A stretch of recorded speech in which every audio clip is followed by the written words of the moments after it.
अभी इतना बड़ा खुलासा हुआ है कि मध्य प्रदेश के मुख्यमंत्री, उनके तमाम परिजन एक बहुत बड़े जमीन के मामले में उनका नाम सामने आया है। अब सवाल ये उठता है, जब नैतिकता की बात आती है, जब करप्शन की बात आती है या अपने पद का दुरुपयोग की बात आती है, तो भाजपा के दुगने मापदंड क्यों हैं? दोहरे मापदंड हैं। अभी तक कोई स्पष्टीकरण नहीं आया कि जो इतना बड़ा खुलासा किया है, जो अखबार में हमने देखा कल, उससे पूरे देश में चर्चा बन गई है कि जो पदों पर बैठेंगे और जो भाजपा बोलती थी, प्रधानमंत्री बोलते थे ना खाऊंगा ना खाने दूंगा, अब ठीक उसके उल्टा पद पर आसीन होने के बाद जो आरोप लगे हैं, अगर उसका स्पष्टीकरण आता है तो हम सुनने को तैयार हैं। लेकिन मुझे लगता है कि ये जो डबल स्पीक है, जो दोहरी लैंग्वेज है कि मापदंड अपने लिए कुछ और औरों के लिए कुछ और, ये मैं समझता हूं बड़ा गलत है। और पूरे प्रदेश और देश की जनता जानना चाहती है कि इसमें हकीकत क्या है। अगर ये मसला गलत है या इसमें कोई षड्यंत्र है, उसका खुलासा होना चाहिए। लेकिन जो तथ्यों के आधार पर प्रकाशित हुआ है, उसका मुझे लगता है कि पूरे देश में ये अब लोग समझ गए हैं कि भारतीय जनता पार्टी सिर्फ और सिर्फ एजेंसीज का दुरुपयोग कर कांग्रेस और विपक्ष के नेताओं को टारगेट करना चाहती है। कांग्रेस के कोई नेता हों, या तो दबाव में वो भाजपा ज्वाइन कर लें, या उनके ऊपर फिर सीबीआई, ईडी, इनकम टैक्स पूरे ताबड़तोड़ हमले हो जाते हैं, उनका चरित्र हनन होता है मीडिया के अंदर, और उनके जो पद पे लोग बैठे हैं, और ये पहला प्रकरण नहीं है, ऐसे बहुत प्रकरण हुए हैं, उस पर कोई जवाब नहीं। अभी तक किसी भाजपा के नेता का कोई जवाब नहीं आया, कोई खंडन नहीं आया।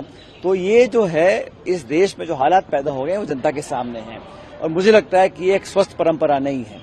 अगर पद पे कोई व्यक्ति बैठा है, शपथ ले रखी है संविधान की, तो उसके नियम कायदे के आधार पर उनको काम करना चाहिए। और इतना बड़ा अगर खुलासा हुआ है तो निश्चित रूप से जांच होनी चाहिए और पता पड़ना चाहिए कि इसमें कितना मिसयूज हुआ है, कहां गड़बड़ी पाई गई है।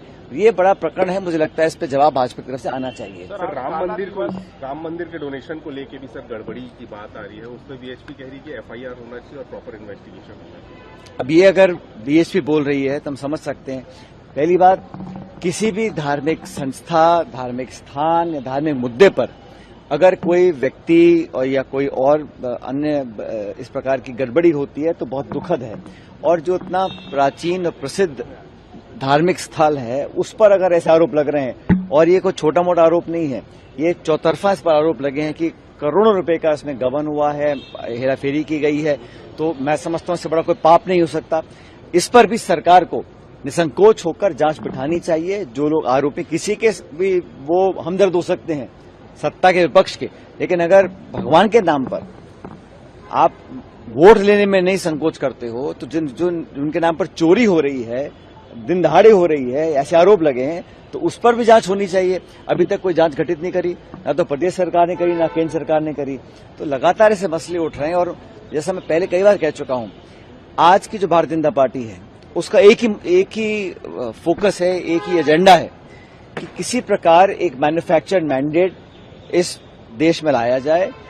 400 पार की बात प्रधानमंत्री जी ने कही थी चुनाव से पहले 2024 में, 240 सीट आई। अब 240 सीट से सरकार चल सकती है, लेकिन वो संविधान में जो परिवर्तन करना चाहते हैं, जो एक गैर कानूनी इलीगल परिसीमन करना चाहते हैं, उसके लिए संख्या बल चाहिए, 2/3 का बहुमत, वो एन कैन पिकेंड हासिल कर रहे हैं। उसमें चाहे वो शिवसेना हो, चाहे एनसीपी हो, चाहे टीएमसी हो, चाहे आम आदमी पार्टी, तमाम पार्टियों के सांसदों को इधर उधर लाकर वो अपना बहुमत साबित कर ऐसा लोग कहते हैं कि पार्लियामेंट के अंदर परिसीमन को लागू करना और अपने इच्छानुसार लागू करना। अभी जनगणना नहीं हुई है, जनगणना के बाद एक परिसीमन आयोग बनता है, उस आयोग की सिफारिश के बाद परिसीमन होता है। ये सरकार उल्टा कर रही है। ये महिला आरक्षण की आड़ में परिसीमन लागू कराकर अपना राजनीतिक हित साधना चाहती है। और ये पूरा देश जानता है कि जब आपके पास मैंडेट नहीं है, बहुमत नहीं है, किस जुगाड़ से और किस खुलेआम तरीके से, नाजायज तरीके से, गैर कानूनी तरीके से आप सांसदों को अपनी तरफ लेकर आ रहे हैं। पूरा देश इस बात को देख रहा है और बहुत दुख है, लेकिन विपक्ष इसका सामना करेगा, पूरी ताकत से करेगा। 6 दिन बीत चुके हैं प्रशिक्षण